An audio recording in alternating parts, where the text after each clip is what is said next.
Good morning, I'm Deirdre Fitzpatrick. And I'm Teo Torres. Yeah, $1.55 billion. Ridiculous. Kind of generational wealth there. All right, good luck. And beyond. Yeah, let's get a check on our forecast now. Go to meteorologist Tamara Berg, and we're looking forward to a bit of a drop-off. Yeah, and here is proof that Delta breeze has really ramped up while you were sleeping. Live look right now across Solano County. What you're seeing there, along with a beautiful brightening horizon, is the low clouds getting transported in from the coast because of the strength of that breeze. We have sustained winds right now out of the southwest at over 20 miles an hour, feeding through Fairfield. So let's say you're a commuter down Interstate 80 from Sacramento towards Fairfield. You may start to notice that breeze, and you may be kind of white knuckling the wheel this morning going through this area. We have south wind at 7 right now in Sacramento, up to 9 in Yuba City. North wind steady at 6 to 7 across the San Joaquin Valley, and winds right now also coming up from the south at about 5, filling in there to Placerville. You also have the difference this morning of the marine there that's really built up. This kind of stands out as you'll see some of that marine layer moving into parts of Yolo County, parts of Solano County, and parts of Napa County as well, is where we're seeing that low cloud deck kind of comb across. Keeping you cool in Fairfield at 58 degrees right now. We've dropped down to 59 top of the 6 o'clock hour here in Sacramento, and sitting in the 60s in Stockton and Modesto, 72 right now out at Placerville Airport.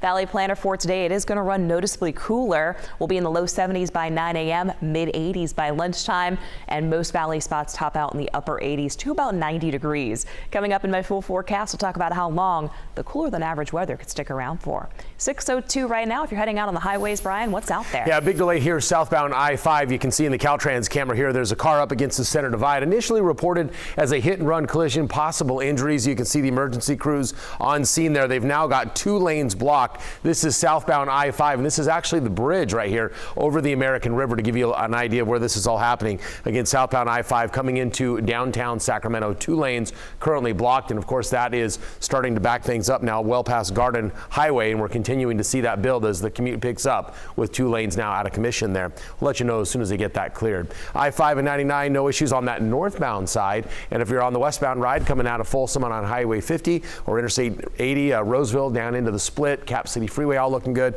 and Interstate 80 over the top, no issues out through the Causeway, no problems as well. Checking in on Stockton, incident free here, 5 and 99, no issues. As we make our way a little bit further to the south, 99 still in the green, a 13-minute ride, and then 132, you can see here we've got an accident slowing things down. We'll have more on that in just a moment, but a 25-minute ride on 205 and 580, a 31-minute ride. But 132, there's an overturned vehicle that's on its side off into a tree. Something else we'll keep an eye on for you. Back to you. All right, thanks, Brian. New information this morning on a deadly crash in Elk Grove. Happened just after 8 last night. Here's the map at Elk Grove Boulevard going on to I-5.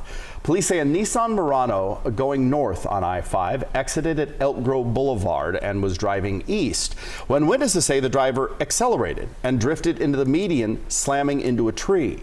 The driver, a 34-year-old man, died at the scene. Investigators say they do not believe alcohol was a factor. Both directions and 2 ramps were shut down for 4 hours but reopened just before midnight. Well, this morning, Sacramento County Sheriff's deputies are investigating a death near Sacramento International Airport. A body of a man was found along Bayou Way, which is the frontage road to I-5 at the airport. An airport employee called 911 to report seeing the body and a vehicle. Deputies say the man had a gunshot wound.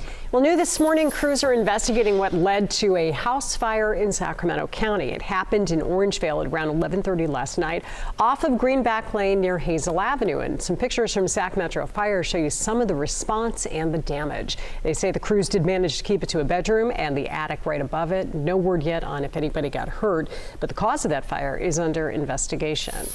Well, happening today, the Sacramento County Board of Supervisors will consider a payment plan for increasing costs of a new county jail. KCRA3's Leticia Ordaz live outside the current jail with more on just how much this will cost the county.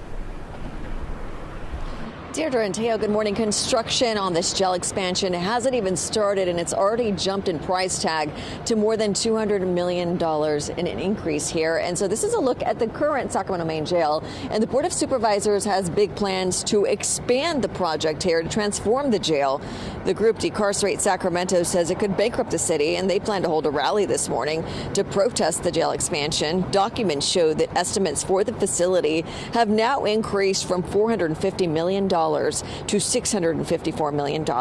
Late last year, the supervisors approved a plan to develop an intake and health services facility in the lot behind the main jail. It's meant to include a new medical clinic, housing units, and more, and also help with mental health treatment of inmates. The design and construction was estimated to take 5 years, and you can voice your opinion on this jail expansion project and today's vote at the Board of Supervisors meeting that's happening at 9 this morning here in downtown Sacramento. Reporting live in downtown Sacramento, Leticia Ordaz, KCLA 3 News. The GRU of Sacramento says it will urge the Board of Supervisors to cancel the contract and reject both jail expansion items on the agenda this morning. They say it would force them to prioritize funding jail construction over vital health services and housing. Well, this morning, the future of Tracy's city attorney is remaining under discussion, but a lot of residents took the chance to voice their opinions.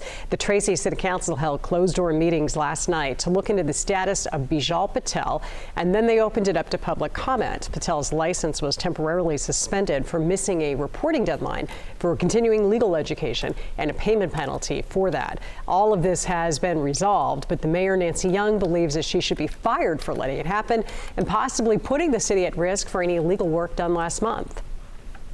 Rapidly blossomed into a lot of misinformation and what I thought was ultimately a court of public opinion. It has put our city in a compromised position, and I think that it was unnecessary. And so now we really need to figure out what are we going to do going forward. No decision was actually made at last night's meeting. Patel is still the city attorney. The mayor says discussions about the position will, however, continue. Well, happening today, and El Dorado Hills residents get a chance to hear more about this massive project aimed at bringing more visitors to the community. The proposed project is taking place at Bass Lake Road out at Highway 50, and it's already drawn a lot of concern from the community. KCRA3's Melanie Wingo is joining us now with more on that proposal. Right now, we're at the site where that proposed development could happen, and we want to show you a map of the location where this could happen as well, just so you have a sense of where developers want to build. It's north of Highway 50, near the area of Bass Lake Road and Country Club Drive. Livecopter 3 flew over the site and captured some video to also give you a sense of where all of this may happen. The proposed plan includes the build out of 2 hotels, 2 restaurants, a museum, an event center, some retail, and also some residential space and more. It's the kind of development that, according to the El Dorado Hills Area Planning and Advisory Committee, is a bit different from the more commonly proposed housing developments. There is an element of this project for 112 cottages on the north side of Country Club Drive. What's unique about that, however, is that 56 of those units will be available for the employees of the 2 hotels and the facilities of the hotel project to rent and live in, so they're minimizing their impact on transportation. And the other 56 cottages will be part of the hotel operation where visitors and guests can rent those hotels as well. So for those who want to learn more about the project, there is a scoping meeting that is happening tonight. It's scheduled for 6 o'clock. It will be an in-person meeting held at the El Dorado Hills Fire Department, and it's in their community room at the fire department. Reporting live in El Dorado Hills, Melanie Wingo, KCRA 3 News. Melanie, thanks. And if you can't make it to tonight's meeting, there will be another one on that proposal coming up tomorrow morning. That one will be held online, and it starts at 11. Today, President Biden kicks off a 3-day trip here to the West, highlighting his economic policy to voters who, according to polling, think the economy is in bad shape. Well, today in Arizona, he will announce a new national monument and investment to combat climate change. KCRA3's Amy Liu is at the White House with more on how the administration is tying climate to his economic strategy. President Biden is combining environmental conservation with investments in clean energy, all of that marking the 1-year anniversary of the Inflation Reduction Act. Today's unveiling of a new national monument conserves nearly 1 million acres of public land surrounding Grand Canyon National Park. Biden will combine that with another announcement, $44 million strengthening climate resilience across U.S. national parks, drawing attention to the Inflation Reduction Act, which the administration is touting on the campaign trail. The White House is pointing to inflation and employment data as proof it's helping lower prices and spurring manufacturing jobs in the clean energy sector. That's despite recent polling suggesting more than half of Americans believe the economy is not doing well. President Biden will talk more about clean energy in New Mexico tomorrow, and then about the PACT Act in Utah on Thursday. That is bipartisan legislation passed last year addressing veterans' health care. At the White House, I'm Amy Liu, KCRA 3 News. Well, today's announcement of the conservation of land near the Grand Canyon is President Biden's 5th national monument designation. Well, former Vice President Mike Pence is now the latest Republican presidential candidate to qualify for this month's debate. He is set to join 7 other candidates who have all met the debate requirements. Candidates need to surpass 40,000 donors. They also needed to be polling at least 1% in 3 national polls. It is unknown if former President Trump will take part in the debate. It is set to take place 2 weeks from now in Milwaukee. Well, history could be made tonight. Some very lucky person could win the biggest jackpot ever for the Mega Millions lottery. Or maybe no one will win again. Yeah, it's happened several times already. Jackpot is now rolled over to an estimated $1.55 billion. If one ticket wins a jackpot, lump sum payment would be an estimated $757 million. All the experts say don't do that, though. They're saying take the annuity. Okay. Anyway, that's before taxes, that lump sum figure. Even after, it is a ton of money for the winner or winners if you're in a lottery pool.